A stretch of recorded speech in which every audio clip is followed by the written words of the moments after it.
morning. My name is Samuel Morris. This is Elementary English, and I'm glad you're here this morning. Today we're going to go over determining main idea. This is a big one that you're going to use in every grade level and even outside of school. It's the skill you might use most often when reading.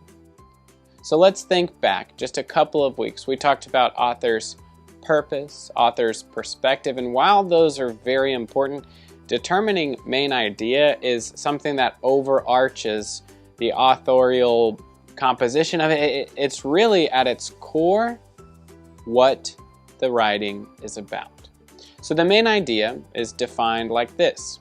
Main idea is the most important idea about the topic.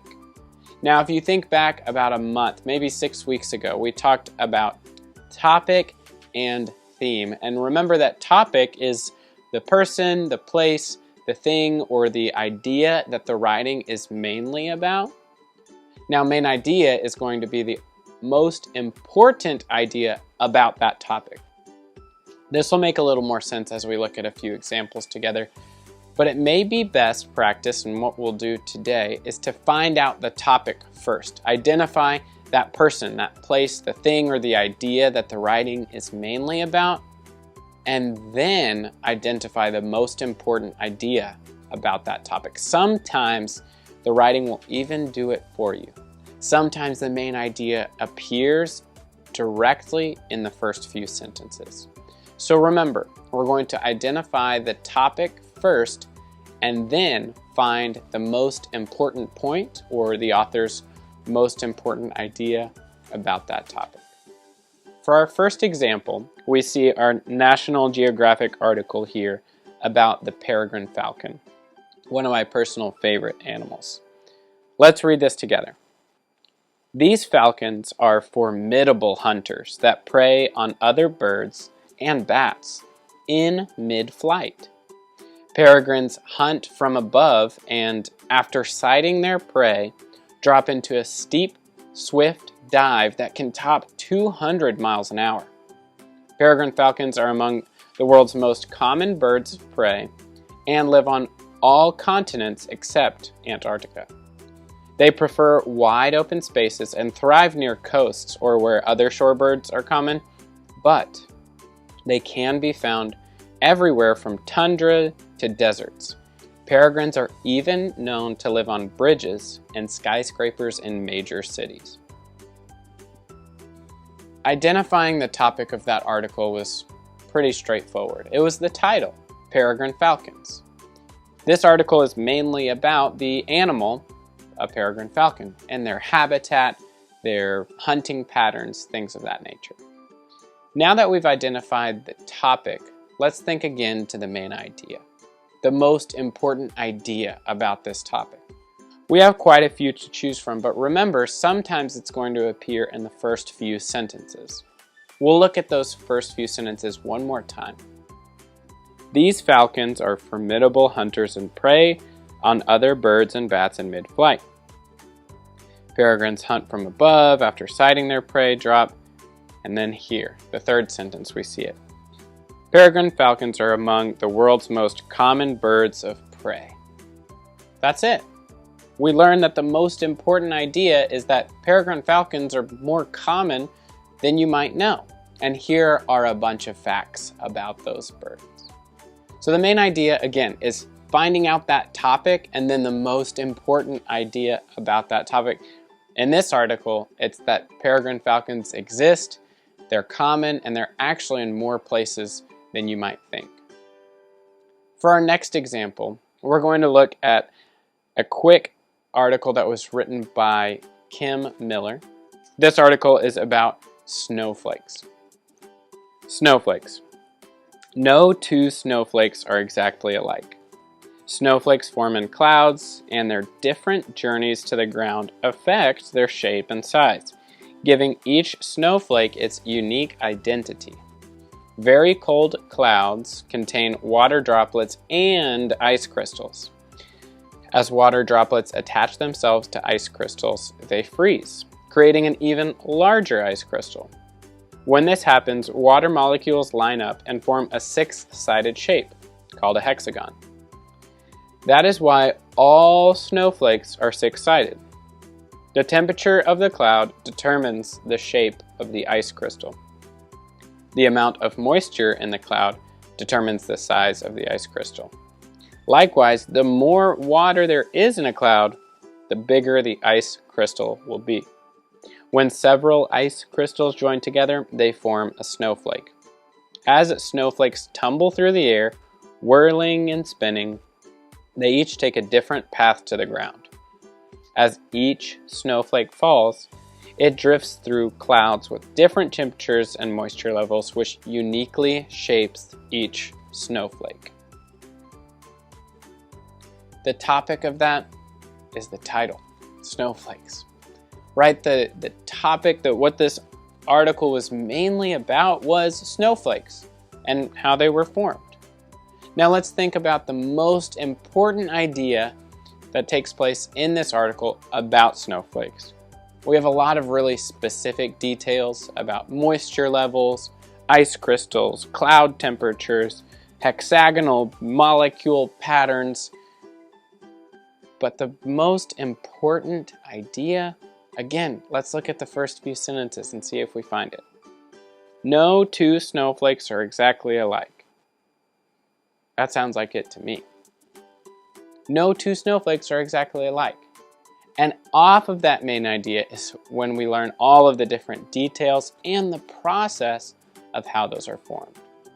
So one more time, let's look at an example together, and you're going to practice with the same steps. Identify the topic, what the article is mainly about, then what the most important point or idea is about that topic. For our last article, we'll look at this 2014 piece about the Kansas City Monarchs on blackpast.org.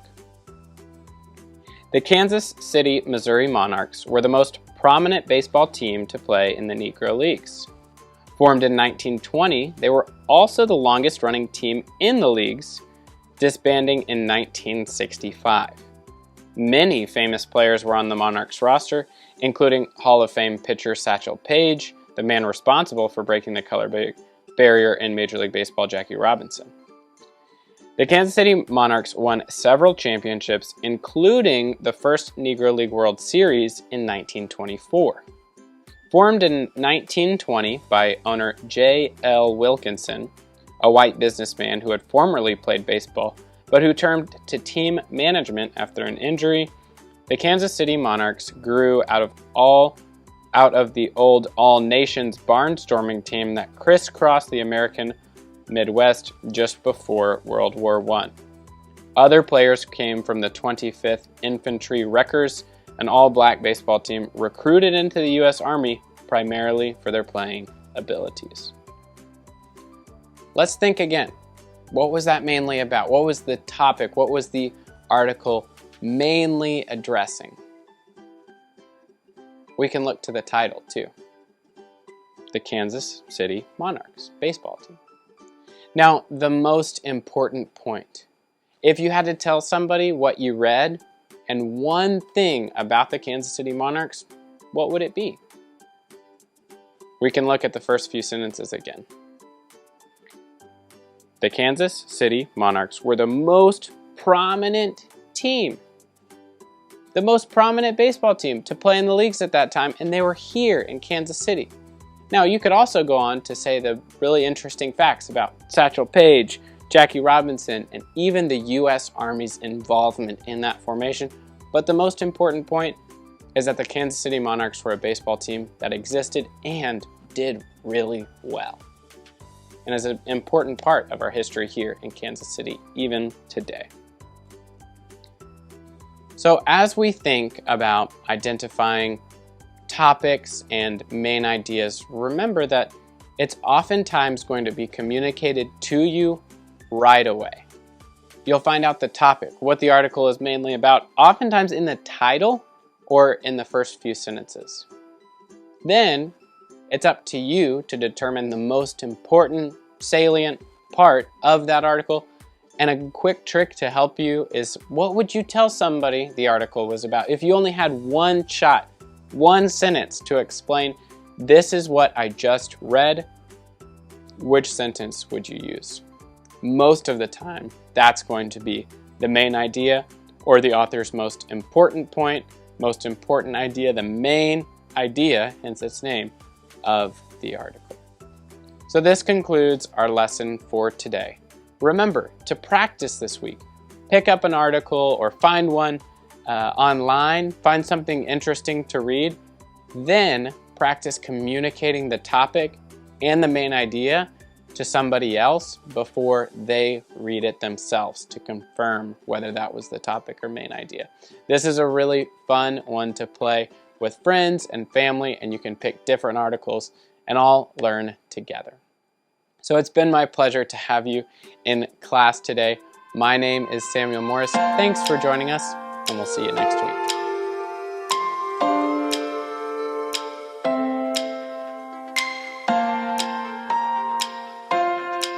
Hi, welcome to Math with Miss Aker. Today we're starting a new topic, geometry.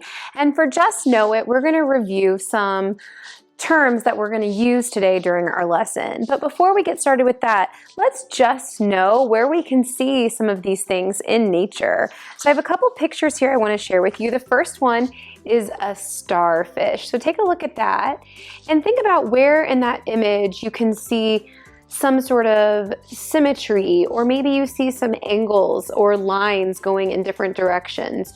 Where are the points of the starfish? And think about this one as you do try it later, because that might be a clue.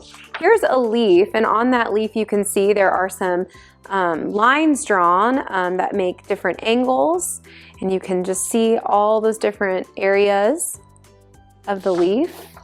And then this one's really interesting. This is a spider working on its web, and you can see there is an angle here, two lines extending, or two rays extending in each direction. And then you can see all the intricate details here.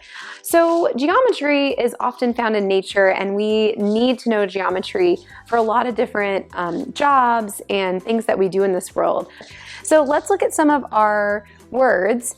An exact location in space with no length or width, that would be a point. Part of a line has one endpoint and continues on in one direction. So there's a point, continues on, that would be called a ray. And I think of that one with sun rays. Part of a line has two endpoints and includes all the points between those two endpoints. So that's called a segment or a line segment, because it's a part of that line. A collection of points going on infinitely in both directions. Well, that would just be a line. So a segment is just the part between those 2 points, but the line goes on and on. And then two rays that have a common endpoint, that would be an angle. And this could be turned any which way, just like we saw when we were looking at our geometry in nature. So let's, for Figure It Out today, identify some of these and even take a pass at drawing them. Okay, so this says to identify each figure. So for number 1, let's take a look up here. What could this be? So there's two endpoints and it stops here. So yeah, we would know that this is a segment. Okay, for number 2, we have 2 points here and then it goes on in both directions. Do you know it? Well, that would be a line. Not a line segment, but a line. Okay, down here, this one's a little hard to see. Let's tilt it down a bit. So this one, did you guess it? Yeah, that one, that's a point. So that's just a point. It has no width or height, or it's just, or no length, so it's just there in space. And this one says to draw a ray CD, and sometimes we can identify a ray by putting that symbol over top of it. So we can just pick 2 points. Okay, I'm gonna label it C, D. I can connect those and that becomes a segment. Now if I drew an arrow going this way and an arrow going that way, that would be a line. I need to just make a ray. So if I imagine it just going off in one direction. Great job with Figure It Out. All right, for what's new, we have a new learning target here today. Whoopsie. I can draw and identify lines, rays, segments, and parallel, perpendicular, and intersecting lines. So we know we're going to be doing some drawing. I'm just drawing a figure there. Identify means, you know, we can name it, we can identify with our eyes. So we know lines go in both directions. Rays go in one direction, and segments stop at two endpoints. And now parallel, perpendicular, and intersecting. Let's take a look at that. So I have some examples of that. So parallel are two lines that go in the same direction in both directions and never once cross or touch. Intersecting lines are going to cross at one point, and it's not going to make a perfect right angle. And perpendicular lines are going to cross at one point as well, but they're going to make a perfect right angle, so perfectly up and down and vertical, okay? Vertical and horizontal. So let's take a look at how we can do our identification and drawing of lines, segments, and rays in our What's New problems today. Grab your writing tool and some paper or a marker board, and let's get started. So keeping in mind what we learned today from our learning target and during Just Know It and Figure It Out, we are going to use this graphic to the right to find the following. So we're going to name 4 points. Okay, so I see A, B, C, D. I also see E and F, so there's actually 6. Name 4 lines. So remember, lines go off, they're not segments. They go off in either direction. So let's see if we can do that. Okay, so I see AD, line AD. I see DF, line DF. I see line CF, and let's see. Now we've done here and here and here. Now what I'm noticing is there are some segments. So I'm going to do a segment section, a line segment. Now we could do CA. So AC is a line segment. And then we have DF is, if we just go from here to here, that would be a line segment. So we can make it a line that goes in either direction, or we can stop at those 2 points. And there's some more of those like B and E. So we have lots of options there. Nice job. Okay, name 2 rays. So we're going to be starting at an end point and going in one direction. So I'm going to say CF. So going from C to F. And let's do ED. Okay, and there are lots more rays we could do. Okay, now it says name 2 pairs of parallel lines. I remember parallel because of it says those L's help me remember. So let's see. I see AC is parallel to DF. So we can say AC, line AC, is parallel to DF. Are there any more? Let's see. We could say AD is parallel to CF. All right, nice job with that. Name 2 pairs of perpendicular. So that's going to be ones that make a perfect right angle. So we have AD is perpendicular to DE. And then we have EF is perpendicular to FC. Nice job. Okay, this says use the dot matrix to draw the following, line AC. So let's just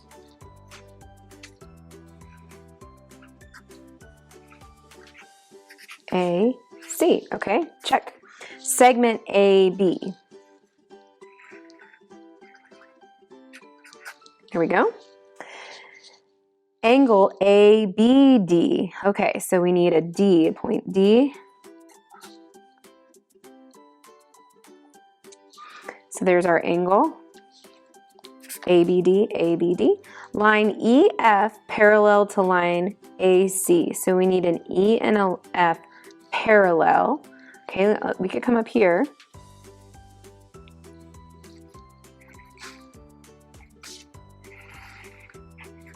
I'm gonna make that EF. So now those run parallel. And then segment EG perpendicular to EF. So EG is gonna be perpendicular. So we need to bring a line down here. Let's go like this. Oh, whoops, I made a mistake because we have to go through E. So pretend that's not there. So we have to, let's relabel this E over here.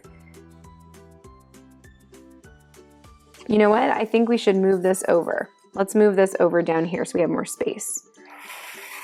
So we're still making it perpendicular. Okay, so we have E.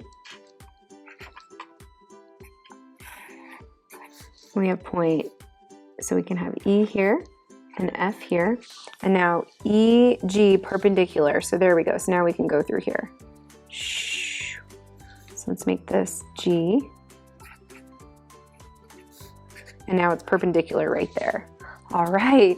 Yeah, sometimes when you're doing these and drawing your own, you might need to rearrange it a little bit so you can fit it a little bit better as you're labeling. Thanks for doing some geometry with me today during What's New. It's time for Try It. Now, this one today says, what figure is formed inside this polygon if all the possible line segments are drawn to connect the 5 points shown?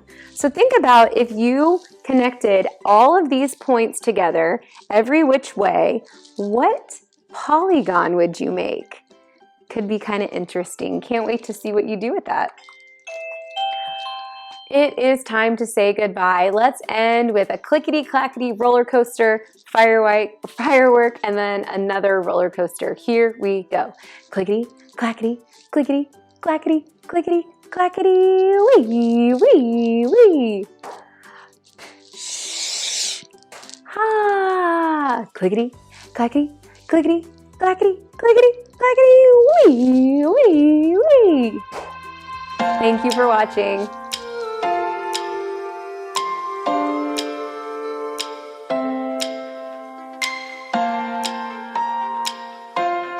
Hello, I'm Mr. Steinauer, and this is Science. Today, in our final lesson in KCPS Homeroom together, we are going to be talking about speed and energy and how they are related. We're going to do this in a couple of ways. We're going to be thinking about an example that we could replicate or remake at home, and another example from nature. All you're going to need today are your notes from our previous energy lessons, especially that energy flower diagram. If you don't have those, that's okay. Grab a piece of notebook paper or something to write with, and something to write on, so that way you can keep track of some of what we discussed today. And then you'll be able to write down what you are to do at the end of our final lesson in 3rd and 4th grade science. So first things first, what is energy? We've been talking about energy for a few lessons now, and it's important to remember that energy is the ability to do work, and that in science, work can be any natural process in our body. It can be standing up, it can be sitting down, it can be doing physical labor, like doing construction on a house or a roof. It can also be teaching, and it can even include learning. Anything that you're doing that takes energy is work. And we know this because energy is the ability to do work. So we need that energy to do any kind of work. Secondly, let's remember that we transform energy by converting it. We discussed this in our previous class, and before that we talked about what transforming is. That's when we change energy from one type to another. The reason why we focus on transforming from one energy type to another through that process of converting or conversion is because the law of the conservation of energy states that energy is never destroyed or created. It can only change. Since energy can only change, it can affect things that are in motion, and it can move from one kind of energy to another. Through collisions, two things coming together and transferring energy, that energy can stay the same and move to a different object. But when we're talking about conversion or converting energy, that energy changes type. Now today we're going to be focusing in on one kind of energy and how that energy relates to speed. And in fact, that relationship between speed and the energy we'll discuss is the core of our question, the core of what we're exploring today. If you could sum up our lesson in one question, it would be, how does energy impact the speed of an object? How does the amount of energy something has affect how much speed it will have as it's in motion? And to understand that really deeply, we're going to compare two different examples to see how energy and speed are related. We'll take it slow, and I'm going to use this screen to kind of draw out some diagrams so that we can really take a look at how two different objects will move if we give them a different amount of energy. I think that as we take it slow, you'll start to connect some dots in your brain. And you may realize you already know a lot more about energy and speed than you thought. In fact, we have discussed speed and the energy of an object before in a slightly different way. Earlier this year, we talked about Newton's second law. Newton's second law says that the acceleration of an object depends on its mass, how much matter there is inside of it, and the force of an object. Acceleration is the speeding up of an object. That is an adjustment to its speed. But acceleration and speed are connected. So in understanding Newton's second law, that how fast something speeds up depends on how much matter it's made of and how much force you use on it, we can more deeply understand how speed and energy are connected. The examples we're going to look at don't involve any push forces that we're going to give objects. In fact, we're going to talk about the potential and kinetic energy an object has and how that alone affects its speed. But I wanted to bring this forward into your brain. You may recall when we studied Newton's first, second, and third laws through talking about forces and motion. So you already know that the acceleration of an object depends on its mass and the force used on it. Now let's simplify that a bit. So we'll say the speed of an object may or may not be affected by how much energy it has. So we've brought back our energy flower diagram. For one last go, we're going to focus on potential and kinetic energy. Now, potential and kinetic energy are related. You can't have one without the other. Now, potential energy has to do with an object's position. An object closer to the surface of the earth, closer to the ground, is going to have less potential energy than an object higher up in the air. For example, a bird standing on the ground has less potential energy than a bird way up on a tall tree. Position gives us more potential energy. If you're at the top of the stairs, you have more potential energy than if you're at the bottom of the stairs. And that potential energy transfers into kinetic energy. So that kinetic energy is the energy of motion. The more potential energy something has, the more kinetic energy it will have. And we've seen things move from the tops of hills or the tops of ramps. And we've observed how the speed and potential and kinetic energy of that object are related. So let's look at a couple of examples now. Our first example is a natural event that's pretty difficult for us to simulate, especially here on a video. So this is exactly what we're going to talk about. Rocks falling, avalanches, landslides, rocks tumbling down mountains. All these things happen pretty regularly. And let's talk about if we have, say, one boulder or rock at the top of a mountain and one boulder or rock at the bottom. We've got a mountain. Now, let's give a size to our mountain. Let's say our mountain is 1,000 feet tall.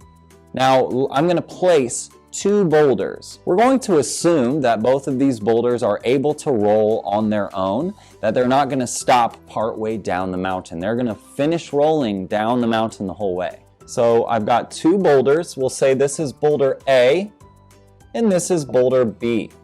Boulder A is just about at the very top of our 1,000-foot tall mountain. Boulder B is at a different part of our mountain. We'll say it's about 400 feet tall. So both of these objects have potential energy. Even though they're sitting on what, if a boulder could think, a boulder might think where it's sitting is the ground, but we know from our ability to observe that this is actually at the top of a mountain or partway down a mountain. Which one of these boulders, boulder A or boulder B, has more potential energy? Remember, potential depends on position. So the higher up something is, the more potential it'll have. So which one has more? Right, boulder A has more potential energy. So that means once it gets in motion, boulder A is also going to have more kinetic energy than boulder B. So which one of these is going to roll faster down the hill? Which will have the most speed? Do you think boulder A will have the most speed down the hill, or will boulder B have the most speed down the hill? Now keep in mind, I'm not asking you which one you think will land on the ground first, right? Because we might think naturally the one that's closer to the ground is going to land on the ground first. We're not talking about that. We're talking about the speed of the object. So if you were to measure the speed of boulder A as it rolled and the speed of boulder B as it rolled, which would roll faster? Boulder A is going to have much more kinetic energy. We already know that, even though this is just a diagram, we're not seeing them roll, but because of how potential and kinetic energy are related and connected, we know the more potential, the more kinetic energy something has too. And the more kinetic energy it has, the faster it will go. More energy means more speed. Now let's take a look at a second example. Two red vans, but they're on two different roads and they're at two different heights. Let's say this one here is 30 feet or so up compared to the surface of the ground. It's up on a hill that's 30 feet high. And the other van right there, the other red van, is, let's say it's about 100 feet. 100 feet offhand, it might sound like quite a lot. It's a big hill, but it's nothing compared to a mountain. So you might be like, it's on top of a mountain, but it's not. Something like 1,000 feet or more than that is going to be more like a mountain. So this is a big hill that the red car A, is on, and red car B is on a shorter hill. So which has more potential energy? That's right, letter A again. The red van up top has more potential energy than the red van down here. Now, potential energy is converted into kinetic energy, energy of motion. So we know that an object with more potential energy is going to have more kinetic energy. So which one of these is going to go faster? Which is going to have more speed? Right. Van A is going to have more speed. It has more potential energy right now. So we know that it's going to have more kinetic energy, and that more kinetic energy means more speed. So more energy equals more speed. So for the last time in our 2020-2021 crazy coronavirus school year, it's my turn to say, now it's your turn. You're going to set up an experiment or a demonstration to observe how potential and kinetic energy impact the speed of an object. So show somebody, show a loved one at home how the more potential and kinetic energy something has, the faster it will go. It has been my pleasure to be one of your virtual teachers this year. My name is Mr. Steinauer. Have a great summer, friends.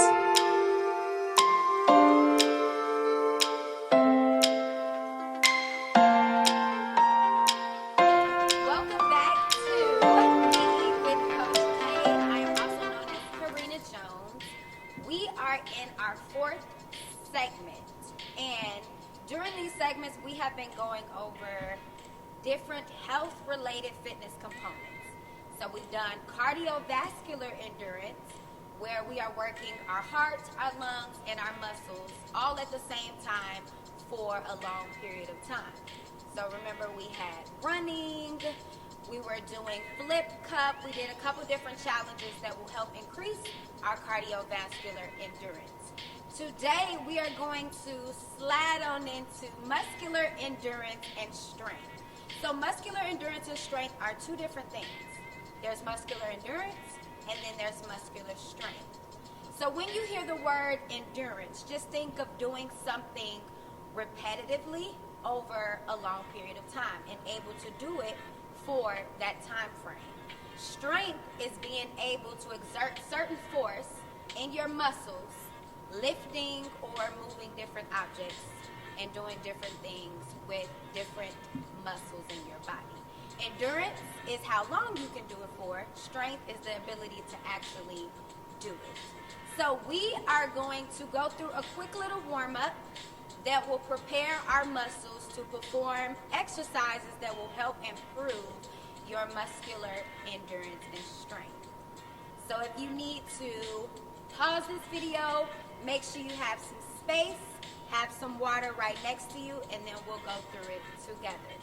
So I'm going to go through 3 different warm-up exercises, and then I will introduce to you actual exercises you can do at home right where you are that will help improve your muscular endurance and strength. So let's go ahead and get warmed up. If you need to pause the video, grab a drink of water, gather whatever you need, and then come back. We'll warm up and then go into the muscular strength and endurance exercises. So this first warm up are just shoulder rolls with our arms or arm circles. Warming up your shoulders, so you'll use both arms. Roll them back, and we'll do this for about 30 seconds. Each little warm-up we'll do for 30 seconds just to get the blood flowing and to increase mobility in our muscles and joints. Roll them back. I'll show you from the side. Now you can go fast, but you want to keep it at a warm-up pace. Keep rolling for about 10 more seconds. 5, 4, 3, 2, and 1. Next, we are going to do a butt kick where you are kicking your butt with your right and your left along with a cross of your arms right in front of your chest. Just to get the mobility going in the shoulders, the joints, the muscles, and to warm up our legs all at the same time.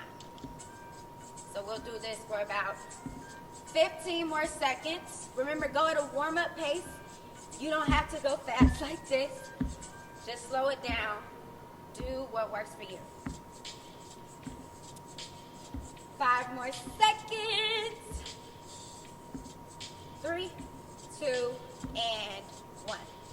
Our last warm-up, we're going to warm up the wrist because we will do a lot of upper body strength exercises and we will be on our wrists. So you are going to put your fingers together, interlock them, and then just roll your wrists in a circular motion just like this. Rolling, rolling, rolling. Oh, I heard a crack. You may hear a crack too, but it's okay. As long as it doesn't hurt. About 5 more seconds. 2 and 1. Now, if you need extra little warm-up, you can rewind this and maybe do it again or add some different warm-ups that work for you. So we're going to jump right into some muscular strength and endurance exercises that you can do at home to improve your muscular endurance. So muscular endurance is not just the ability to be able to, strengthen your muscles when you perform sports. It also benefits your sleep, and it will help boost confidence in yourself, So don't just look at it as, I have to be an athlete in order to really care about improving my muscular endurance and strength. No, it's good for your overall body and your health. So don't think of it as that. So it benefits everybody in every way of your health. So let's jump right into our first exercise that will help improve our muscular endurance and strength. You could do this at home. This first exercise is called a plank. This is something that you may have heard of before or may have done it before. So you're going to get on the ground. So make sure you have some comfortable space and enough space. So start on your knees. And you'll just sit on the ground just to make sure where you are. Watch your space. And we're going to do a plank on our forearms right here. And you're going to bring your forearms down and then bring your feet up to straighten your legs to get your knees and legs off the ground. So you're going to hold this position. You don't want your bottom in the air. You don't want it too low. You want it right where everything is level. Squeeze your stomach. Squeeze your glutes, which is right in your bottom area. Squeeze your quad muscles. And breathe, because it's easy for us to hold the position in a plank and not breathe. So you want to make sure you breathe while doing this exercise. So we're going to hold it for about 30 seconds. If you need to drop and go on your knees, then you can. Remember, this is up to you. It's your pace. It's your body. So you do what's best for you. So we're going to hold it in 3. I'm here with you. 2. 1, legs up. Squeeze. Make sure you breathe. Deep breaths. No bottom up. No hips down. Everything should be a straight line. You should be able to put a cup on your back so you can actually test to see if you can hold a cup on your back while holding the plank position. And just keep breathing. 10 more seconds. Squeeze your core. And it's normal if you start to shake. That means your muscles are working. 5, 4, 3, 2, and slowly come down. So that was our plank. Now we're going to go into our second exercise that will help improve your muscular endurance and strength. These are called walking lunges. So it is a lunge on the right and the left. Both legs should go into a 90-degree angle. You don't want to drop your knee and bounce it off the floor.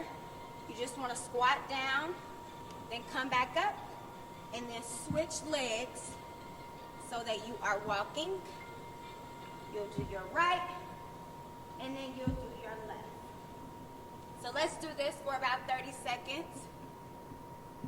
We'll do it together, starting in 5. Start with the right leg.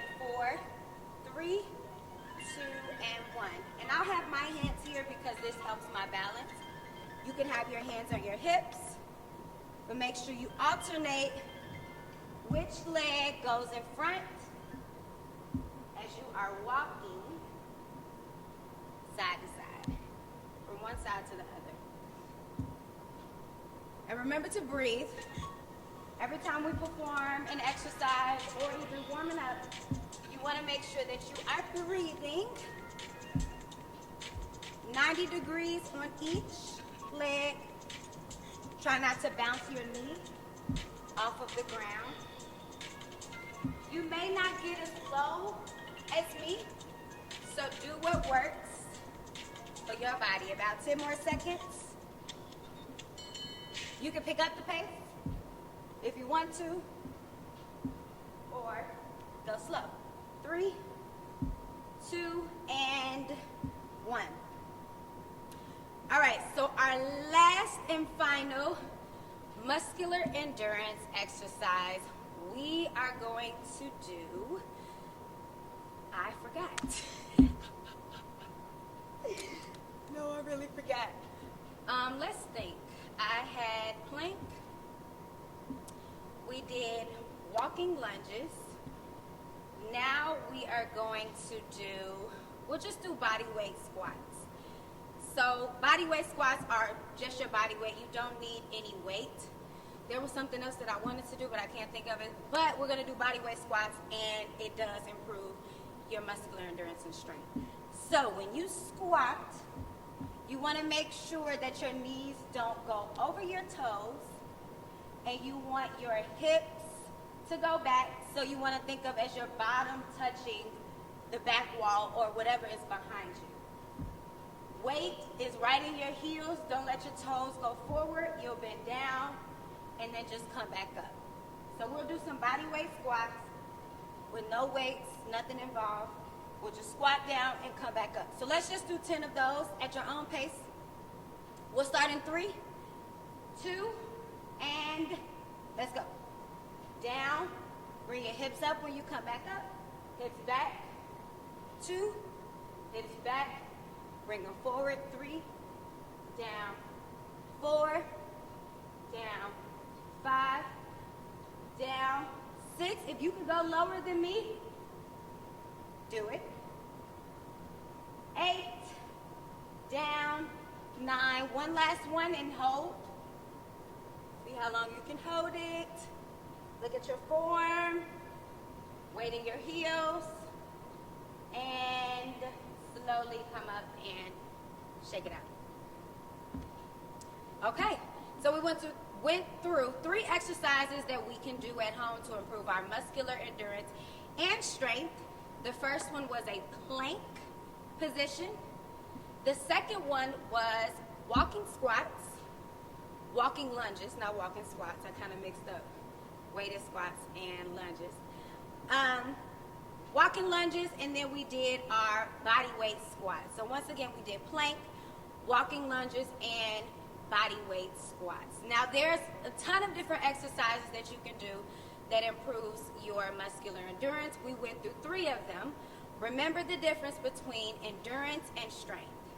Muscular endurance is the ability to exert force over a period of time, and the strength is to be able to actually perform weightlifting, body weights, lifting different objects, and different muscular strength exercises. So, practice these at home to improve your muscular endurance and strength. And then when you come back for the next segment, I will have a challenge for you that will also help you improve your muscular endurance and strength in a fun way. Thank you for joining, and I'll see you next week.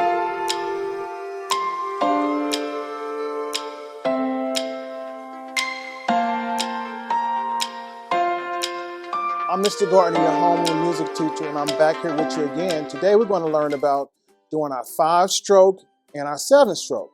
On our last segment, we did the double and the long. So today we're going to do the 5 and the 7, okay? And I'm going to also implement a new system called the EESP. And I guess you're wondering, what does that mean? That means eye it, hear it, say it, play it, okay? Eye it, hear it, say it, play it. Okay, that's going to be our new system. So we're going to go through a whole lot of, we can get through a lot more music by doing that. Okay, so we're going to do that system for quite some time to get everything rolling and get you back in the swing of playing things quickly and get your tempo down and all that stuff without just basically sitting reading music. So we're going to put the sticking on the screen so you can actually play along, and it'll be a lot funner and it's a lot faster. Okay, so we're learning about rote. Learning about rote is actually playing something that you heard previously, and you just keep playing it over and over and over and over again. It's repetition, okay? So we're going to start off with the 5-stroke roll. The 5-stroke roll alternates, and it's basically just 1, 2, 3, 4, 5. 1, 2, 3, 4, 5. 1, 2, 3, 4, 5. 1, 2, 3, 4, 5. Okay, that's why it's called the 5-stroke roll. Remember, right hand leads, okay? Whenever we're playing, right hand will always lead on any rudiment that we play, okay? So let's try the 5-stroke, okay? I'm going to count us off. Here we go. 1, 2, ready, play. Right, right, left, left, right. left, left, right, right, left. Right, right, left, left, right, left, left, right, right, left. Okay, great. So you got that sticking down, okay? Let's try the same rudiment, but this time let's play match grip. We're going to play the same thing, but we're just going to play match. Remember, traditional, match. So we're going to play match grip, so we can be able to play both ways, okay? Same sticking. Right, right, left, left, right, left, left, right, right, left. Right, right, left, left, right, left, left, right, right, left. Okay, great job. That was a great job. Okay, so now let's try to speed it up, but this time I'm not going to call out the strokes. I want you to remember the strokes, okay? The strokes are still right here on the screen. You can see them, okay? So let's try that again. This time I'm not going to say anything about the sticking. I want you to remember the sticking, okay? I'm just going to count it off. I'm going to speed it up a little bit, and let's keep it at match, okay? Here we go. 1, 2, ready, play.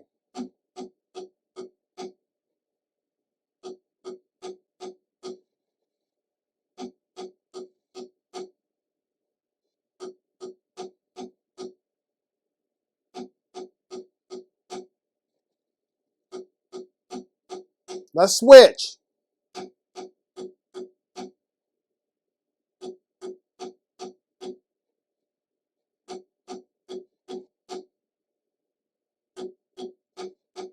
Okay, great job. Good job. You switched and everything. We switched from match to traditional, and we kept the strokes going, okay? So now, let's learn the 7-stroke roll. The 7-stroke roll does not alternate. It's the same sticking. So we start with our right hand. We're going to keep starting with our right hand, okay? And the 7-stroke, just like the 5-stroke, is just strokes. So you have 1, 2, 3, 4, 5, 6, 7. 1, 2, 3, 4, 5, 6, 7. 1, 2, 3, 4, 5, 6, 7. 1, 2, 3, 4, 5, 6, 7. Keep playing it.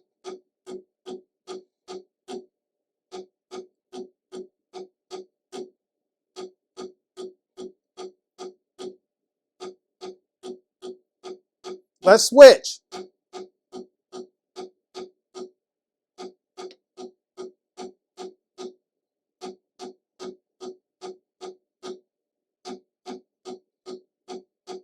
Okay, good job. Good job. That's an easy rudiment. Even though it's an odd number, it's real simple to play because we don't alternate. It's the same sticking. We start with our right hand every time. Not like the 5-stroke where we switch. We alternate back and forth. So the 7-stroke is a really easy rudiment to play. Okay? All the rest of them are easy too, but this was really easy and simple because of it just doesn't alternate, okay? That right hand keeps leading every time. Okay? So let's try to speed up the 7-stroke, and this time let's start off with traditional grip. Okay, so let's speed it up. 1, 2, ready, play. 1, 2, 3, 4, 5, 6, 7. 1, 2, 3, 4, 5, 6, 7. 1, 2, 3, 4, 5, 6, 7. 1, 2, 3, 4, 5, 6, 7. Speed it up. 2, 3, 4, 5, 6, 7. 1, 2, 3, 4, 5, 6, 7. Good. 2, 3, 4, 5, 6, 7. 1, 2, 3, 4, 5, 6. Faster. 1, 2, 3, 4, 5, 6, 7. 1, 2, 3, 4, 5, 6, 7. Good.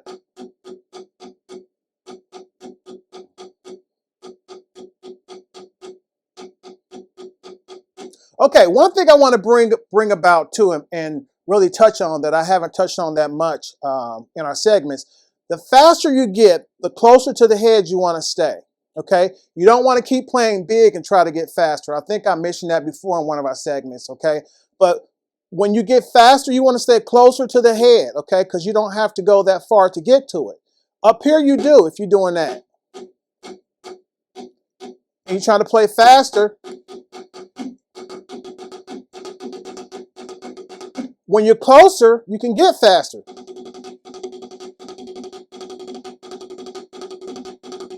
Because you don't have so far to go to get to the head, okay? So the faster you get, the closer you want to get to the head. So if you start off playing big, when you start speeding up, bring down the strokes.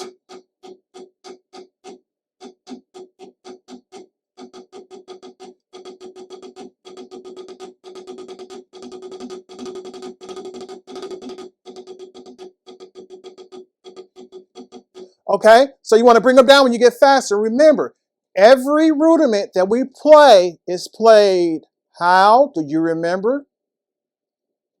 Open, close, open. Slow, fast, slow it back down, and you stop. Remember, when you're playing a rudiment, it's just like a train. You want to go slow and gradually speed it up, okay? Just like a train. Something similar to when a plane take off, but a plane take off pretty fast, okay? Trains move slow on the track. Airplanes just go shoo. So we don't want to be like an airplane, okay? We want to be like a train. We want to move slow, okay? So let's try those rudiments again. Let's see if we can switch back and forth between the 5 and the 7, okay? And let's stay traditional grip for now, okay? And we're not going to play it that fast. All right, so let's start off with the 5 stroke. So let's go 1, 2, 3, 4, 5. 1, 2, 3, 4, 5. 1, 2, 3, 4, 5. 1, 2, 3, 4, 5.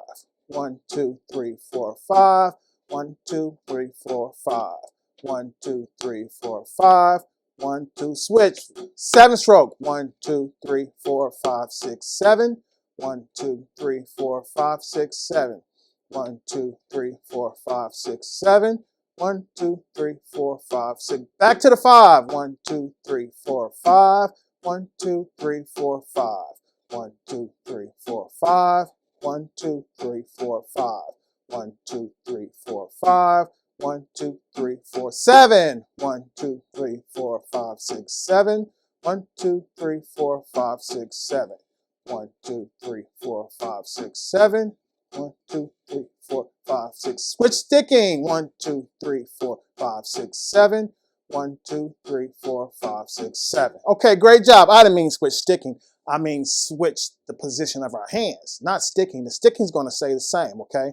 So if I threw you off there, my bad, okay? So we just switch our stick position, okay? We didn't switch our sticking, okay? So I'm Mr. Gardner. I'm your homeroom music teacher, and this episode was outstanding. We learned 2 new rudiments. We learned the 7 stroke and the 5 stroke, okay? So we got them down. Plus we learned our new system. And what was our new system again? Eye it, hear it, say it, play it. Eye it, hear it, say it, play it. EESP. Eye it, hear it, say it, play it. I'm Mr. Gardner. I'm your homeroom teacher, and I will see you on our next segment.